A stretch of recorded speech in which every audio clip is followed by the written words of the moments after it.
Hello students, good morning. आशा करती हूँ कि आप अच्छे से घर पर होंगे, सुरक्षित होंगे और अपनी पढ़ाई भी साथ साथ अच्छे से कर रहे होंगे। तो ये मेरा अगला वीडियो है जो कि सिविक्स के चैप्टर 5 से है, जिसका नाम है जन संघर्ष और आंदोलन। तो हम लोग इस चैप्टर में क्या क्या पढ़ेंगे, इससे पहले इस चैप्टर में आगे बढ़ने से पहले हम लोग थोड़ा सा पिछली कक्षा का रिवीजन कर लेते हैं, जो कि इस चैप्टर को पढ़ने में या समझने में हमको काफ़ी सहायता पहुंचाएगा।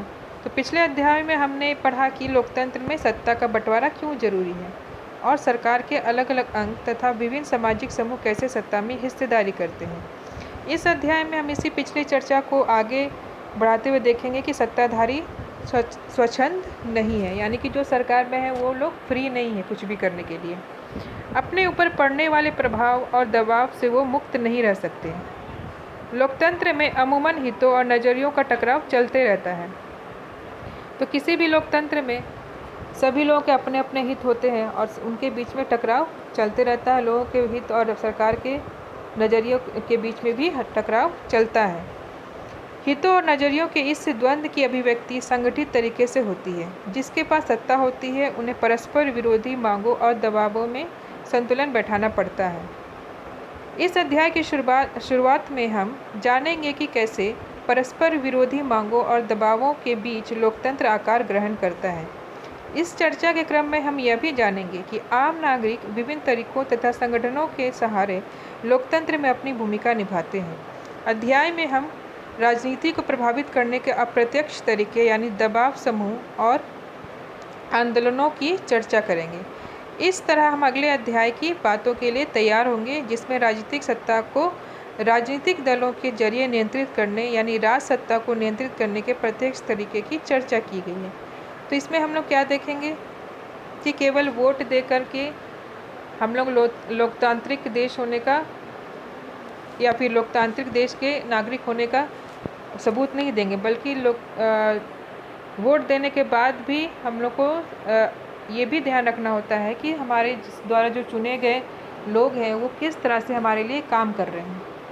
ठीक है, और ये द्वंद्व हमेशा चलते ही रहता है और इसी बीच में लोकतंत्र आकार लेता है, इसी उतार चढ़ाव के साथ। ठीक है, तो हम लोग शुरू करते हैं इसका अध्याय।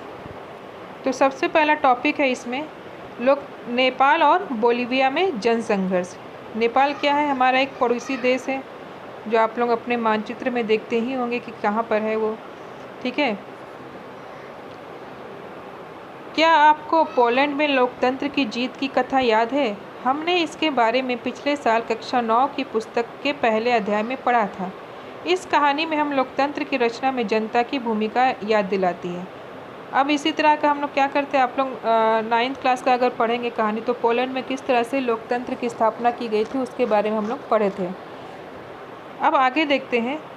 आइए इस तरह की 2 हालिया घटनाओं के बारे में पढ़ें और जानें कि लोकतंत्र में सत्ता का इस्तेमाल कैसे होता है। ठीक है, लोकतंत्र में सत्ता का इस्तेमाल जानने के लिए हम लोग 2 कहानी पढ़ेंगे जो क्या क्या है। तो ये हम लोग देखते हैं। नेपाल में लोकतंत्र का आंदोलन। सबसे पहले हम लोग नेपाल के बारे में ही पढ़ते हैं कि वहाँ क्या हुआ था। सन 2006 के अप्रैल माह में नेपाल में एक विलक्षण जन आंदोलन खड़ा हुआ। शायद आपको याद हो कि नेपाल लोकतंत्र की तीसरी लहर के देशों में एक है जहां लोकतंत्र 1990 के दशक में कायम हुआ। नेपाल में राजा औपचारिक रूप से राज्य का प्रधान बना रहा, लेकिन वास्तविक सत्ता का प्रयोग जनता के द्वारा निर्वाचित प्रतिनिधियों के हाथों में था। अत्यंतिक राजतंत्र से संवैधानिक राजतंत्र के इस संक्रमण को राजा वीरेंद्र ने स्वीकार कर लिया था, लेकिन शाही खानदान के एक रहस्यमय कत्लेआम में राजा वीरेंद्र की हत्या हो गई। नेपाल के नए राजा ज्ञानेंद्र लोकतांत्रिक शासन को स्वीकार करने के लिए तैयार नहीं थे। लोकतांत्रिक रूप से निर्वाचित सरकार की अलोकप्रियता और कमजोरी का उन्होंने फायदा उठाया। सन 2005 की फरवरी में राजा ज्ञानेंद्र ने तत्कालीन प्रधानमंत्री को अपदस्थ करके जनता द्वारा निर्वाचित सरकार को भंग कर दिया। 2006 की अप्रैल में जो आंदोलन उठ खड़ा हुआ उसका लक्ष्य शासन की बागडोर राजा के हाथ से लेकर दोबारा जनता के हाथों में सौंपना था। तो नेपाल में क्या किया गया था? वहाँ पर 2006 में अप्रैल माह में एक विलक्षण जन आंदोलन खड़ा हुआ था, मतलब लोगों के द्वारा किया गया आंदोलन खड़ा हुआ। उसके पीछे कारण क्या था? वहाँ पर ये व्यवस्था थी कि पहले राजतंत्र था नेपाल में, फिर लोकतंत्र लाया गया। लोकतंत्र को लोग पसंद करने लगे। राजा ज्ञानेंद्र उस समय वीरेंद्र उस समय इस लोकतंत्र की व्यवस्था को स्वीकार कर लिया गया था। ठीक है, वैसे राजा तो था उस समय नेपाल में, लेकिन जो जनता के प्रतिनिधि डिसीजन लेते थे उसी का महत्व ज़्यादा होता था। ठीक है, तो राजा वीरेंद्र ने इसको स्वीकार कर लिया था। लेकिन क्या हुआ, एक बार शाही खानदान की रहस्यमयी तरीके से सबका कत्लेआम, यानी कि सबकी हत्या कर दी गई, और साथ में राजा वीरेंद्र की भी हत्या हो गई। उसके बाद नेपाल का नया राजा बना ज्ञानेंद्र, जो कि क्या था, बिल्कुल भी लोकतांत्रिक शासन को स्वीकार करने के लिए तैयार नहीं था। और उसमें क्या हुआ था, उसमें जो भी लोकतांत्रिक तरीके से चुने गए थे, जो भी सरकार बनी थी, वो लोकप्रिय नहीं हो पाई थी जनता के बीच में, साथ ही वो कमज़ोर भी थी। तो उसका उन्होंने फ़ायदा उठाने का प्रयास किया, और क्या किया, जो उस समय तत्कालीन प्रधानमंत्री थे 2005 में, उसको हटा करके और उस निर्वाचित सरकार को भंग कर दिया गया। तो जनता इससे काफ़ी गुस्सा हो गई और इसके खिलाफ उन्होंने आंदोलन खड़ा कर दिया। ठीक है, किसके खिलाफ? राजा ज्ञानेंद्र के खिलाफ, क्योंकि उन्होंने क्या किया था, लोकतांत्रिक तरीके से जो सरकार चुनी गई थी उसको हटा दिया था और सरकार को भंग कर दिया गया था। और ये जो आंदोलन उठ खड़ा हुआ, उसका पीछे कारण क्या था? राजा के हाथ से सत्ता लेकर जनता के हाथों में सौंपना था। ठीक है, संसद की सभी बड़ी राजनीतिक पार्टियों ने एक 7 पार्टी अलायंस, यानी कि सप्तदलीय गठबंधन एसपीए बनाया और नेपाल की राजधानी काठमांडू में 4 दिन के बंद का आह्वान किया। इस प्रतिरोध ने जल्द ही अनियतकालीन बंद का रूप ले लिया और इसमें माओवादी, बागी तथा अन्य संगठन भी साथ हो लिए। लोग कर्फ्यू तोड़कर सड़कों पर उतर आए। तकरीबन 1 लाख लोग रोजाना एकजुट होकर लोकतंत्र की बहाली की मांग कर रहे थे और लोगों की इतनी बड़ी तादाद के आगे सुरक्षा बलों की एक न चल सकी। 21 अप्रैल के दिन आंदोलनकारियों की संख्या 3 से 5 लाख तक पहुंच गई और आंदोलनकारियों ने राजा को अल्टीमेटम दे दिया। राजा ने आधे अधूरे मन से कुछ रियायत देने की घोषणा की, जिसे आंदोलन के नेताओं ने स्वीकार नहीं किया। नेता अपनी मांगों पर अडिग रहे कि संसद को बहाल किया जाए, सर्वदलीय सरकार बने तथा एक नई संविधान सभा का गठन हो। तो ये जो आंदोलन शुरू हुआ, ये ख़त्म नहीं हुआ तुरंत, ये तो दिन ब दिन और विशाल रूप लेने लगा, जिसमें लाखों लोग शामिल हो गए। इसमें जो नेपाल की बड़ी पार्टियां थी, उन्होंने मिलकर के क्या बनाया, 7 पार्टी अलायंस बनाया, और साथ में इसमें माओवादी, बागी तथा अन्य संगठन भी साथ हो लिए। लोगों का इतना ज़्यादा विरोध हुआ तो राजा ने उनकी मांगों को मान लिया, लेकिन अनबने तरीके से माना। लेकिन जनता भी इसमें पीछे नहीं हटी। उन्होंने ज़बरदस्ती मांग किया गया कि सरकार अपनी मांग पर अडिग रहे कि इन्होंने जो नेता थे संगठन के या फिर आंदोलन के जो नेता थे, उन्होंने मांग रखी कि संसद को बहाल किया जाए, सर्वदलीय सरकार बने तथा एक नई संविधान सभा का गठन हो। उसके बाद क्या हुआ, 24 अप्रैल 2006 अल्टीमेटम का अंतिम दिन था। इस दिन राजा 3 मांगों को मानने के लिए बाध्य हुआ। एसपीए ने गिरिजा प्रसाद कोइराला को अंतरिम सरकार का प्रधानमंत्री चुना। संसद फिर बहाल हुई और इसने अपनी बैठक में कानून पारित किए। इन कानूनों के सहारे राजा की अधिकांश शक्तियां वापस ले ली गई। नई संविधान सभा के निर्वाचन के तौर तरीकों पर एसपी और माओवादियों के बीच सहमति बनी। 2008 में राजतंत्र को ख़त्म किया गया और नेपाल संघीय लोकतांत्रिक गणराज्य बन गया। 2015 में यहाँ एक नए संविधान को अपनाया गया। नेपाल के लोगों का यह संघर्ष पूरे विश्व के लोकतंत्र प्रेमियों के लिए प्रेरणा का स्रोत है।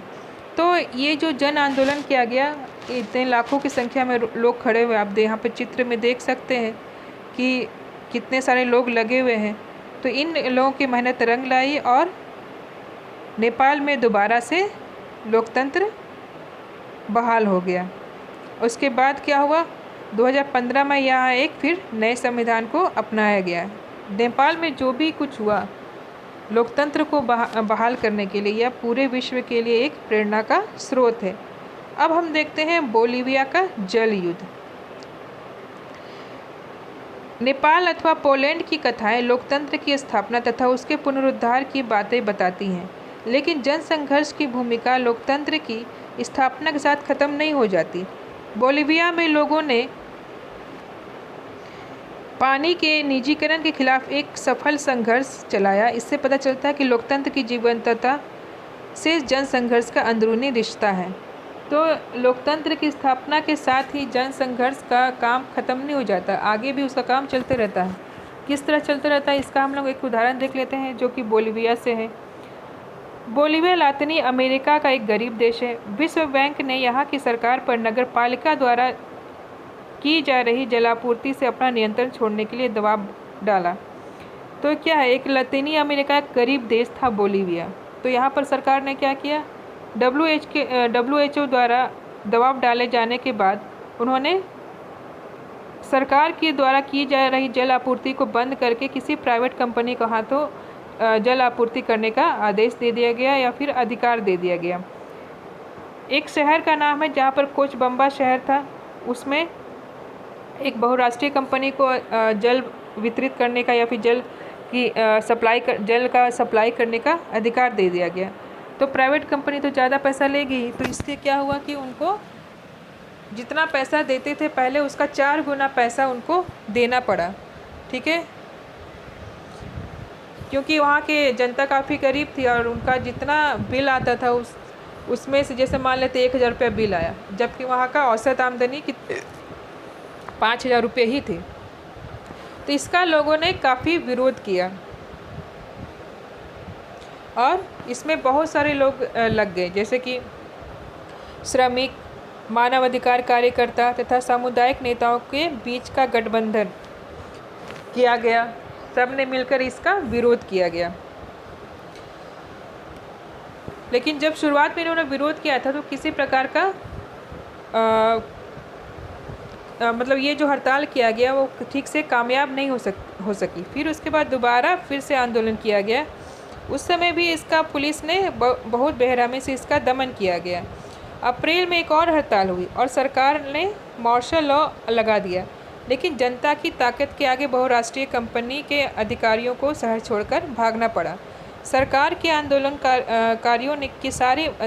आंदोलनकारियों की सारी मांगें माननी पड़ी। बहुराष्ट्रीय कंपनी के साथ किया गया करार रद्द कर दिया गया और जलापूर्ति दोबारा नगरपालिका को सौंपकर पुरानी दरें कायम कर दी गई। इस आंदोलन को बोलीविया के जल युद्ध के नाम से जाना गया। ठीक है, तो ये यहाँ पर जो बोलीविया में जल युद्ध हुआ, इसमें भी अलग अलग तबके के लोगों ने जनसंघर्ष में भाग लिया। ठीक है, अब आगे देखते हैं। तो इस बोलीविया के जल युद्ध में क्या हुआ, जो पहले प्राइवेट कंपनी को जो अधिकार दिए गए थे पानी की सप्लाई के लिए, उसको वापस फिर से सरकार को दे दिया गया। अब आगे देखते हैं लोकतंत्र और जनसंघर्ष। इन दो कथाओं का संदर्भ बड़ा अलग अलग है। नेपाल में आंदोलन का लक्ष्य लोकतंत्र को स्थापित करना था, जबकि बोलीविया के जनसंघर्ष में एक निर्वाचित और लोकतांत्रिक सरकार को जनता की मांग को मानने के लिए बाध्य किया गया। बोलीविया का जनसंघर्ष सरकार की एक विशेष नीति के खिलाफ था, जबकि नेपाल में चले आंदोलन ने यह तय किया देश की राजनीति की नींव क्या होगी। ये दोनों ही संघर्ष सफल रहे, लेकिन इसके प्रभाव के स्तर अलग अलग थे। तो हम लोगों ने क्या देखा, नेपाल में भी जनसंघर्ष हुआ, बोलीविया में भी जनसंघर्ष हुआ। नेपाल में जनसंघर्ष हुआ लोकतंत्र या शासन व्यवस्था को स्थापित करने के लिए, जबकि बोलीविया में जो संघर्ष हुआ वो स्थापित सरकार के विरुद्ध एक विशेष नीति के खिलाफ हुआ। ठीक है, तो दोनों संघर्ष सफल रहा, लेकिन इसके प्रभाव के स्तर अलग अलग थे।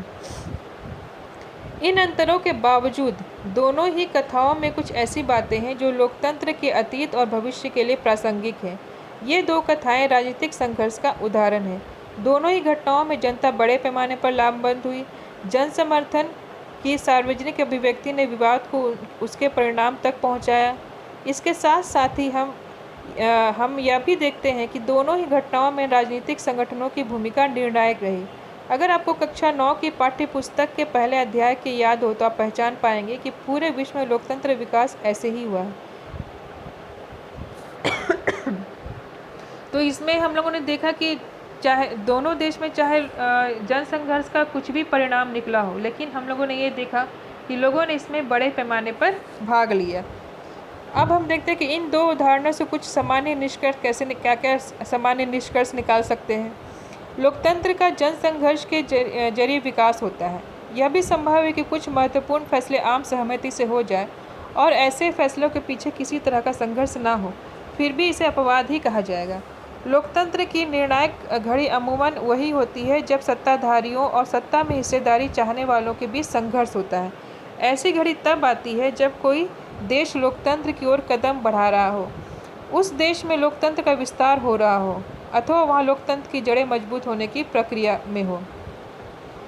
तो ऐसा होता है लोकतंत्र में। हम लोग ये भी देखते हैं कि सरकार जो डिसीजन लेती है उस पर आम सहमति बन जाए, लेकिन आम सहमति जल्दी नहीं बनता है। तो ऐसे में क्या होता है, इसमें कभी संघर्ष होता है, कभी संघर्ष नहीं होता है। ठीक है,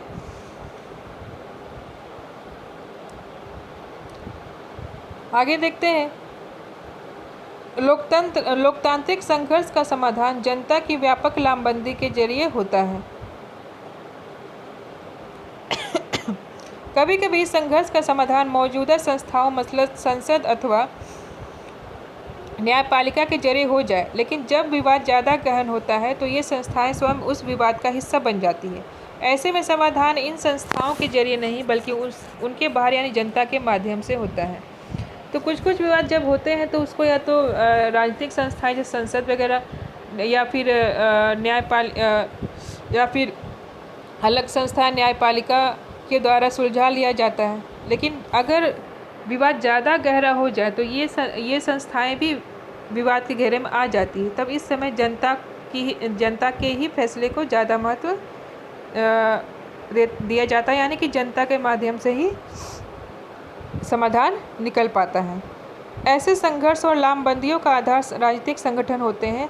यह बात सच है कि ऐसी ऐतिहासिक घटनाओं में स्वतः स्फूर्त होने का भाव कहीं ना कहीं मौजूद होता है, लेकिन जनता की स्वस्फूर्त सार्वजनिक भागीदारी संगठित राजनीति के जरिए कारगर हो पाती है। संगठित राजनीति के कई माध्यम हो सकते हैं। ऐसे माध्यमों में राजनीतिक दल, दबाव समूह और आंदोलनकारी समूह शामिल हैं। तो जो भी आधार होता है, जो भी संघर्ष होते हैं, उसका आधार राजनीतिक संगठन होते हैं। लेकिन ये राजनीतिक संगठन तभी बनते हैं जब जनता में ये अपने आप संघर्ष के लिए भावनाएं उत्पन्न होती है। लेकिन जब तक उसमें भावनाएं उत्पन्न नहीं हो, किसी भी आंदोलन का हिस्सा नहीं बन सकते हैं। और इसका फिर संगठित रूप दिया जाता है, जो कि कई तरीके से हो सकते हैं, जैसे कि राजनीतिक दल इसमें शामिल है, दबाव समूह इसमें शामिल है, आंदोलनकारी समूह इसमें शामिल है ना। मतलब कि जो जनता अगर किसी चीज़ का विरोध करने के लिए उनके मन में भावना जब आ जाती है तब वो उसको विरोध करते हैं। लेकिन अगर उसका संगठित रूप उसको दे दिया जाए तो ये जो आंदोलन है या फिर विरोध की भावना है या फिर जन संघर्ष है, इसको काफ़ी ठोस आधार मिल जाता है। मतलब वो ज़्यादा शक्तिशाली हो जाते हैं।